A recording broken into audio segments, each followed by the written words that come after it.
Assalamualaikum warahmatullahi wabarakatuh. Saya Faikotul Hima Delegasi dari Asrama L Pondok Pesantren Kala. Di sini saya akan menjelaskan radikalisme dan ekstremitas yang melanda dunia masa kini. Apa sih radikalisme itu? Radikalisme yaitu salah satu paham yang berkembang di masyarakat yang menuntut adanya perubahan dengan jalan kekerasan. Jika ditinjau dari sudut pandang keagamaan, radikalisme dapat diartikan sebagai sifat fanatisme yang sangat tinggi terhadap agama yang berakibat dengan sikap penganutnya yang menggunakan kekerasan dalam mengajak orang lain dan berbeda faham untuk sejalan dengan faham yang dianutnya. Di era globalisasi seperti ini, banyak negara-negara yang menganggap agama Islam yaitu agama yang keras.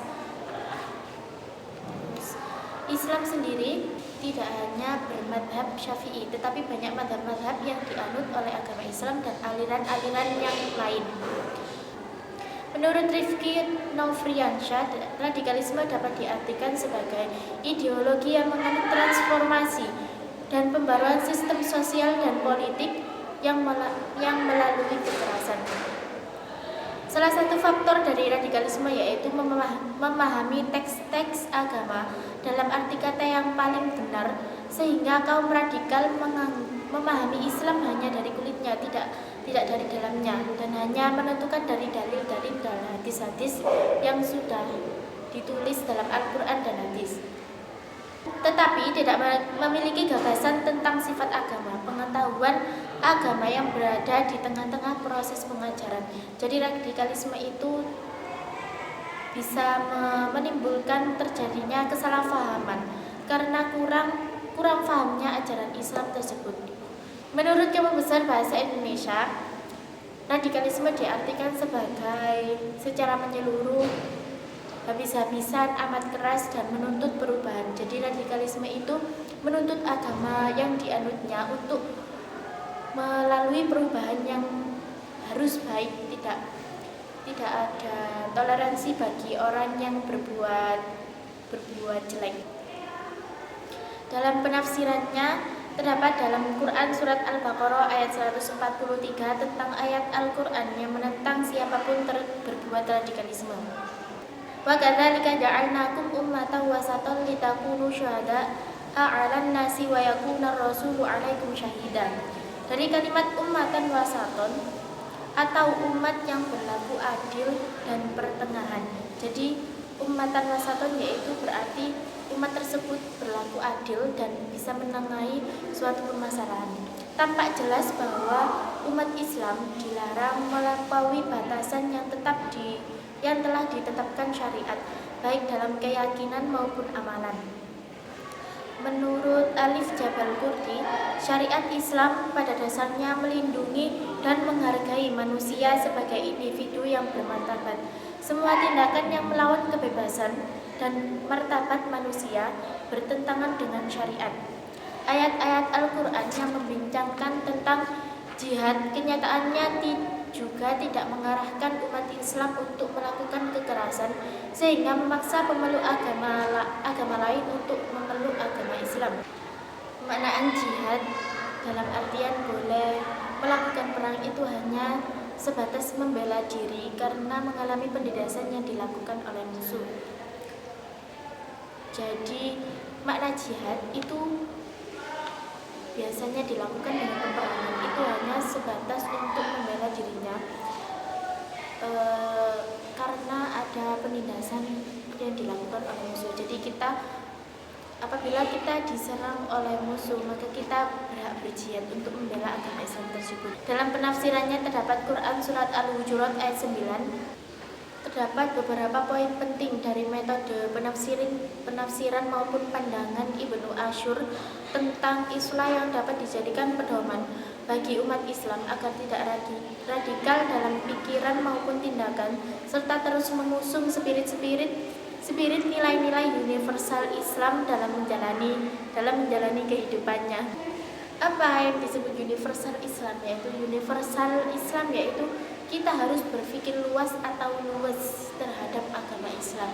Jadi kita harus berpikiran yang menjauh, tidak hanya monoton pada dalil-dalil atau hadis-hadis tersebut. dijelaskan pada Al-Quran surat Al-Hujurat ayat 9, yaitu wa in ta'ifatani minal mu'minina qatatalu fa aslihu bainahuma fa in baghat ihdahuma 'alal ukhra faqatilul lati tabghi hatta tafi'a ila amrillah fa in fa'at fa aslihu bainahuma bil 'adli wa aqsitu innallaha yuhibbul muqsitin. Di awal penafsiran ayat ini menjelaskan bahwa terjadinya perselisihan antara dua kelompok umat muslim dalam konteks Indonesia dapat berupa perselisihan antar dua kelompok yang berbeda pendapat dalam hal ideologi ataupun organisasi masyarakat atau ormas. Ketika ada dua kelompok yang seperti itu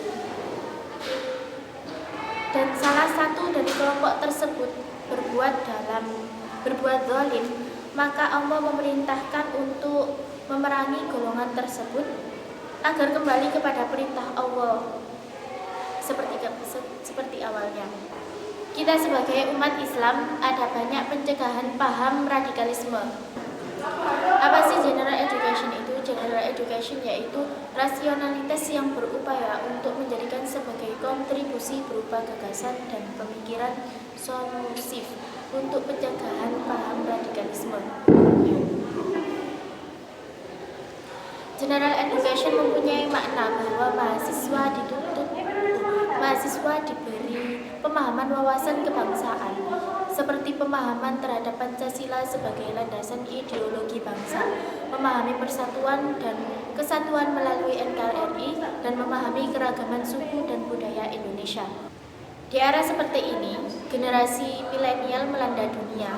Generasi milenial juga merupakan sasaran yang paling mudah untuk penyebaran radikalisme. Paham ini dapat menyebar dengan cepat melalui media sosial, ruang imajiner yang memungkinkan untuk membangun identitas dan dunia mereka yang baru, sekaligus lebih mudah untuk menjalin komunikasi dengan yang lain.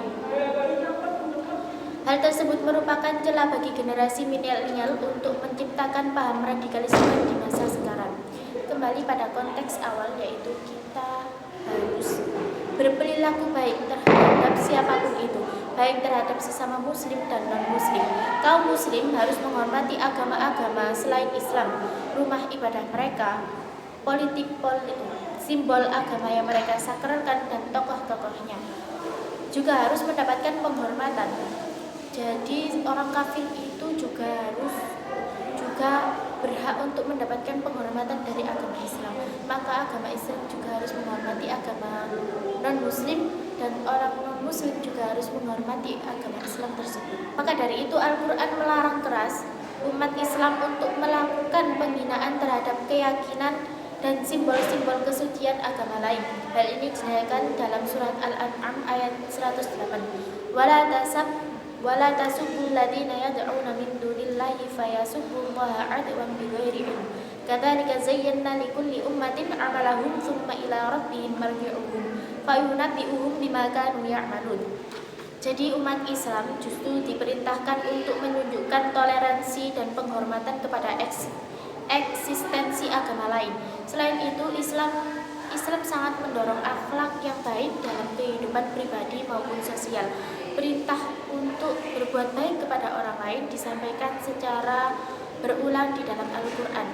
Kita senantiasa diingatkan untuk berbuat baik secara umum terhadap hampir semua jenis orang dalam masyarakat. Islam mendorong kaum muslim untuk menjalin pergaulan, silaturahmi, dan keramah tamahan dengan umat agama lain dan dalam satu komunitas masyarakat. Pada intinya akhlak baik muslim dalam kehidupannya harus diamalkan juga dalam hubungan dengan non-muslim. Islam mengembangkan akhlak bagi semua orang.